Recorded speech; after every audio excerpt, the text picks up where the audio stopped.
Selamat siang dan salam sejahtera untuk kita semua. Yang terhormat Bapak Rio Pranata selaku dosen pengampu mata kuliah Perspektif Global. Baik, pertama kami akan memperkenalkan diri. Kami dari kelompok 1 yang beranggotakan saya sendiri atas nama Oscar dan kedua teman saya yaitu Giska, Alprostasia, dan Vivi. Di sini kami akan menjelaskan sebuah materi yang berjudul tentang hakikat dan konsep dasar perspektif global. Baik, untuk seluruh audiens diharapkan agar menyimak materi dengan baik agar dapat memahami materi yang akan kami jelaskan. Dan untuk materi yang pertama akan dijelaskan oleh teman saya. Untuk teman saya persilakan. Baik, saya akan menyampaikan mengenai pengertian perspektif global. Perspektif artinya wawasan atau cara pandang, dan global yang artinya menyeluruh dan mendunia. Jadi, perspektif global artinya wawasan atau cara pandang yang menyeluruh atau mendunia. Secara ilmiah, perspektif global adalah wawasan atau cara pandang mengenai fenomena secara keseluruhan, yakni fenomena adanya interaksi, interdependensi, dan kompetisi antar umat manusia di muka bumi. B. Perspektif global dan ilmu pengetahuan sosial.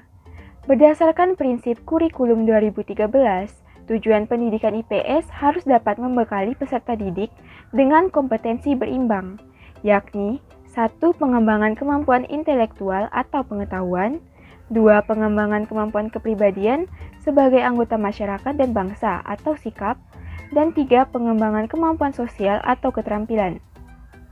Reorientasi tujuan ini menunjukkan pendidikan IPS di era global tidak lagi sekedar membentuk warga negara yang baik atau good citizenship, namun lebih luas lagi sesuai dengan perkembangan dan kebutuhan zaman, sebagai desirable person qualities.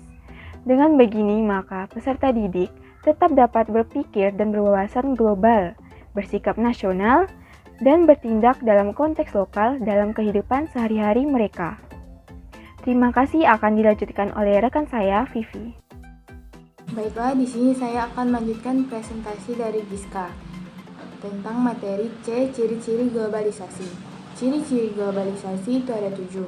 1. Peningkatan hubungan antar negara. 2. Liberalisasi. 3. Adanya ketergantungan ekonomi antar negara.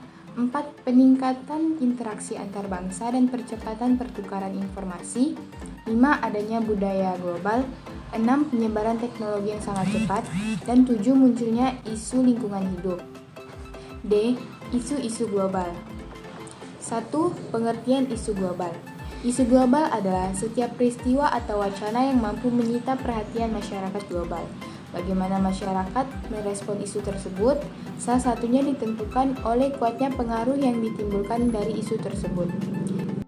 Di era ini terdapat begitu banyak isu-isu internasional yang memberikan dampak langsung maupun tidak langsung bagi Indonesia. Sekian presentasi dari saya serahkan kepada rekan saya yaitu Oscar. Baik, saya akan melanjutkan penjelasan materi dari teman saya. Di sini saya akan menjelaskan tentang macam-macam isu global. Seperti kita ketahui, pada zaman dahulu isu global hanya terbatasi atau dibatasi oleh konflik antara blok Barat dan blok Timur dan hanya terkonsentrasi pada masalah keamanan negara. Namun berbeda dengan zaman sekarang, bahwasanya isu-isu global sudah merambat ke persoalan-persoalan lainnya seperti ketimpangan ekonomi, masa depan demokrasi, eksistensi budaya, dan lain-lainnya. Yang terlibat pada isu-isu globalisasi yaitu bukan hanya negara, melainkan juga aktor-aktor non-negara seperti gerakan masyarakat sipil global, perusahaan multinasional, dan jaringan terorisme. Yang pertama di sini judulnya itu isu lingkungan hidup.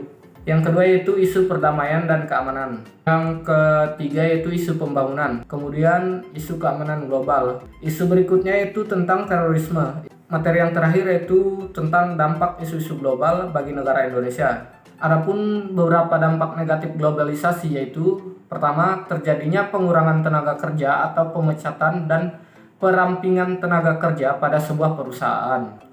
Dampak globalisasi yang kedua yaitu individu bersifat lebih individualis dibandingkan sebelumnya. Dan dampak globalisasi yang ketiga yaitu masuknya pola hidup ataupun budaya yang tidak sesuai dengan budaya kita. Baik, sekian materi dari kelompok kami.